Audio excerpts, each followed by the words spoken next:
karena berkat anugerah Tuhan dalam kehidupan kita. Amin. Oke, di pagi hari yang cerah ini adik-adik, marilah kita mau siapkan hati dan pikiran kita. Kita mau lipat tangan kita tutup mata kita. Cabris minta untuk Cece Vio untuk pimpin kita dalam doa pembukaan. Mari adik-adik kita berdoa. Tuhan Yesus, terima kasih Tuhan atas segala berkat dan anugerah-Mu pada pagi hari ini. Kita berkumpul untuk melaksanakan ibadah pagi hari ini Tuhan. Berkatilah ibadah kita dari awal hingga akhirnya. Biar segala roh-roh jahat, roh-roh setan yang ingin mengganggu ibadah kita, kita hancurkan, kita putuskan di dalam nama Tuhan Yesus Kristus. Di dalam nama Tuhan Yesus Kristus. Haleluya. Amin. Tiba saatnya kita sama-sama mau memuji dan mempermulakan nama Tuhan. Cabris undang kita semua untuk bangkit berdiri. Kita mau katakan bahwa haleluya. Kita sama-sama mau joget bagi Tuhan, amin. Amin.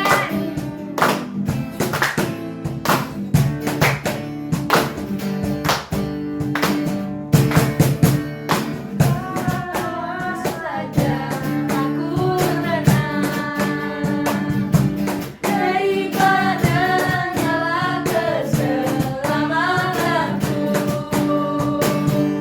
karena Dia penuh batuku, hanya Dia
Tuhan Yesus di Taman Getsemani.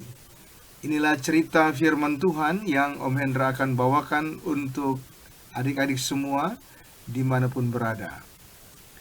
Di dalam firman Tuhan dikatakan bahwa Tuhan Yesus berada di Taman Getsemani bersama dengan para murid-muridnya. Dalam kitab Matius 26 ayat 36 sampai 38 dikatakan di sana, maka sampailah Yesus bersama murid-muridnya ke suatu tempat yang bernama Getsemani. Lalu ia berkata kepada murid-muridnya, duduklah di sini, sementara aku pergi ke sana untuk berdoa.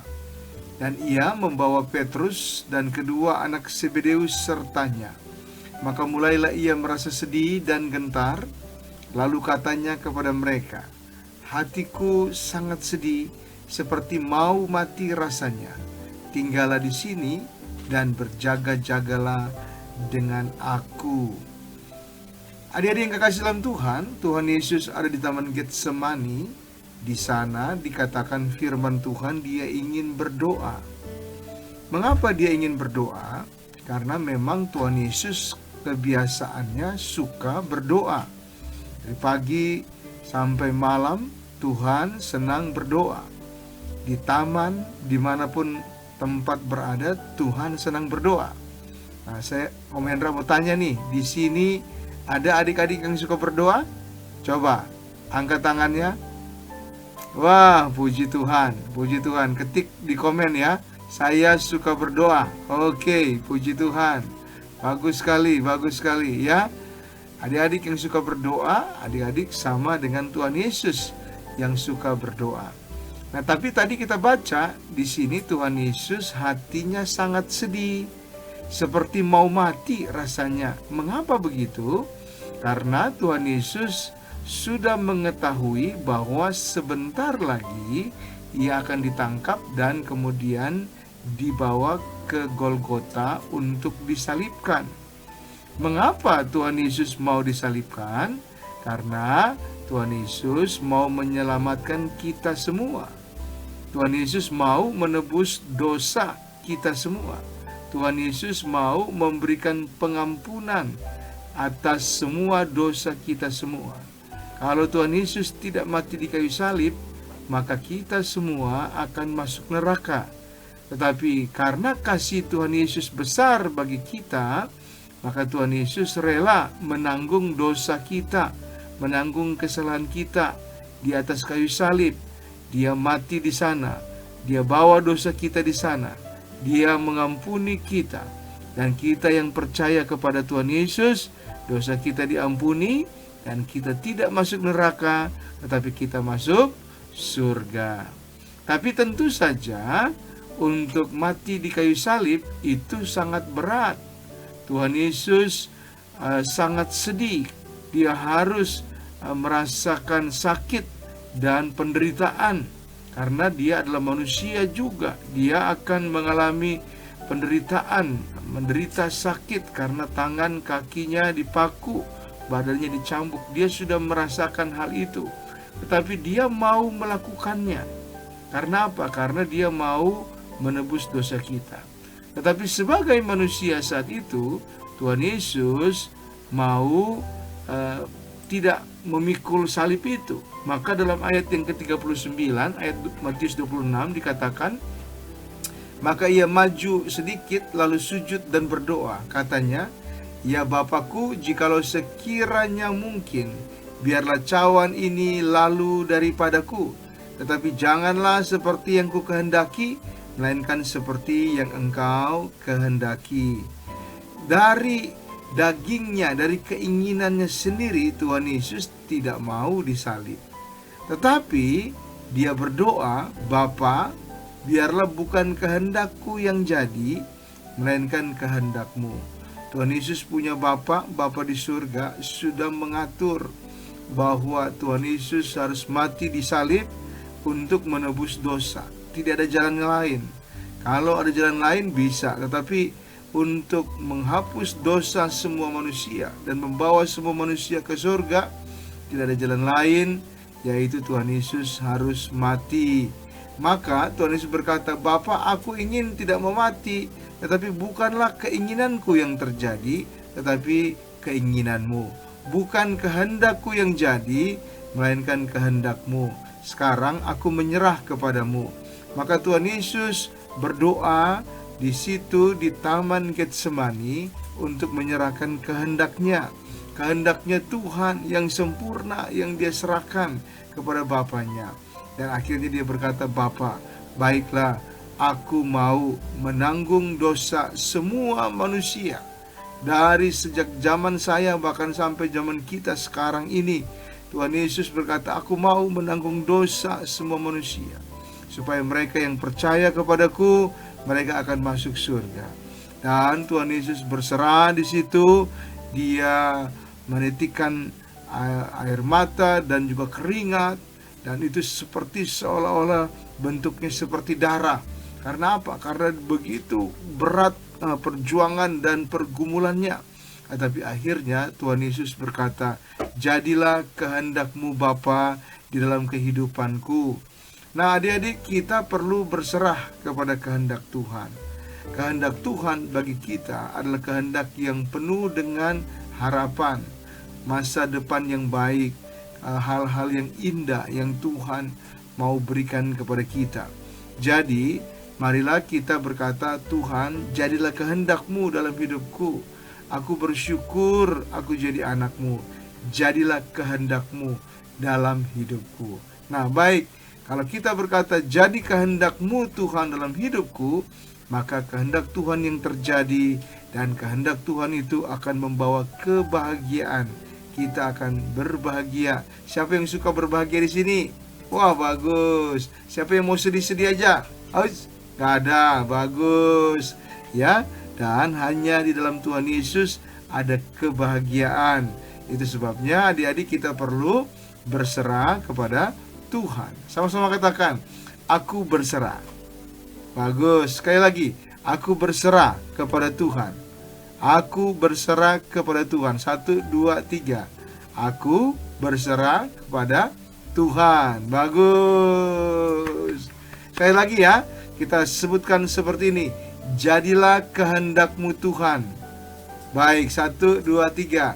Jadilah kehendak-Mu Tuhan. Oh, bagus. Jadilah kehendak-Mu Tuhan dalam hidupku. Sekali lagi, 1, 2, 3. Jadilah kehendak-Mu Tuhan dalam hidupku. Oke, bagus. Ulang ya, satu kali lagi. Siap, 1, 2, 3. Jadilah kehendak-Mu Tuhan dalam hidupku. Oh, puji Tuhan. Baik, Amira berdoa untuk kita semua pada hari ini. Mari kita berdoa. Tuhan Yesus, jadilah kehendak-Mu dalam hidup anak-anak Victory Kids ini, dalam hidup rumah tangga orang tua mereka maupun guru-guru sekolah minggu yang ada. Biarlah Tuhan bekerja, biarlah Tuhan melakukan apapun, dan kami percaya itu akan mendatangkan kebaikan dan kemenangan dan pengharapan dalam hidup kami. Berkatilah anak-anak Victory Kids, guru-guru yang mengajar dan maupun juga yang memimpin pujian, dan juga semua yang terlibat dalam acara Victory Kids ini. Tuhan berkati orang tua anak-anak Victory Kids juga. Tuhan memberkati pendidikan sekolah anak-anak Victory Kids juga. Tuhan memberkati. Di dalam nama Tuhan Yesus kami sudah berdoa, dan kami terima firman Tuhan ini. Haleluya. Amin. Baik, Tuhan memberkati. Sampai jumpa. Shalom adik-adik Victory Kids. Hari ini Cepris mau kasih ayat hafalan buat adik-adik semuanya. Kita buka dalam Yohanes 3 ayat 16. Ini buat adik-adik yang berusia 4 tahun sampai dengan 7 tahun. Kita baca dalam Yohanes 3 ayat 16a. Yohanes 3 ayat 16a berkata, "Karena begitu besar kasih Allah akan dunia ini, sehingga Ia mengaruniakan anaknya yang tunggal." Sekali lagi kita baca ya, Yohanes 3 ayat 16a. "Karena begitu besar kasih Allah akan dunia ini, sehingga Ia mengaruniakan anaknya yang tunggal. Oke, sekarang untuk adik-adik yang berusia 8 tahun sampai dengan 12 tahun, kita baca juga dalam Yohanes 3 ayat 16. Yohanes 3 ayat 16, karena begitu besar kasih Allah akan dunia ini sehingga ia mengaruniakan anaknya yang tunggal supaya setiap orang yang percaya kepadanya tidak binasa melainkan beroleh hidup yang kekal. Kita baca sekali lagi. Yohanes 3 ayat 16. Karena begitu besar kasih Allah akan dunia ini sehingga ia mengaruniakan anaknya yang tunggal supaya setiap orang yang percaya kepadanya tidak binasa melainkan beroleh hidup yang kekal. Oke, kirim ayat hafalan kamu ke nomor Cici Lydia yang ada di bawah sini. Dan minggu depan kita akan spin nama adik-adik semuanya yang telah mengirimkan ayat hafalan ke nomor Cici Lydia. Dan buat adik-adik semuanya yang akan memenangkan akan mendapatkan hadiah dari Victory Kids berdasarkan sponsor-sponsor yang ada. Oke, tetap semangat, terus berdoa, kirimkan ayat hafalanmu. Tuhan Yesus memberkati. Oke adik-adik, tiba saatnya Ciapris mau spin the wheel nama adik-adik semuanya yang telah mengikuti ayat hafalan. Yuk langsung aja kita lihat siapakah yang akan memenangkan pada pagi hari ini, pada minggu ini. Nama adik-adik semuanya sudah tercantum. Jeng jeng jeng jeng, siapakah? Argi, yeay! Selamat kepada Argi. Kamu telah memenangkan ayat hafalan minggu ini. Oke, untuk Argi langsungkan kirim ayat hafalan kamu ke nomor Cici Lydia yang ada di bawah sini. Dan buat adik-adik semuanya, jangan lupa terus ikutin program Victory Kids Komsalnya di setiap hari Sabtu jam 7 malam lewat Zoom meeting, dan ibadah Victory Kids setiap hari Minggu jam 9 pagi di YouTube channel Gereja Victory. Oke adik-adik semuanya, langsung aja kita mau tutup dalam doa. Kita lipat tangan kita tutup mata kita. Tuhan Yesus, terima kasih atas berkat-Mu, atas penyertaan-Mu pada pagi hari ini. Tuhan, Engkau berkati anak-anak yang sudah mengikuti Tuhan. Tuhan Kau berkati dimanapun mereka berada, biarlah Tuhan kasih karunia-Mu Tuhan tercurah atas setiap kami. Terima kasih Tuhan Yesus, sebentar kami akan melakukan aktivitas kami. Engkau berkati Tuhan agar apapun yang kami kerjakan Engkau buat berhasil. Terima kasih Tuhan Yesus Kristus, haleluya, amin. Yeay, Tuhan Yesus memberkati, bye-bye. Yakobus 4 ayat 7. Karena itulah tunduklah kepada Allah dan lawanlah iblis, maka ia akan lari padamu.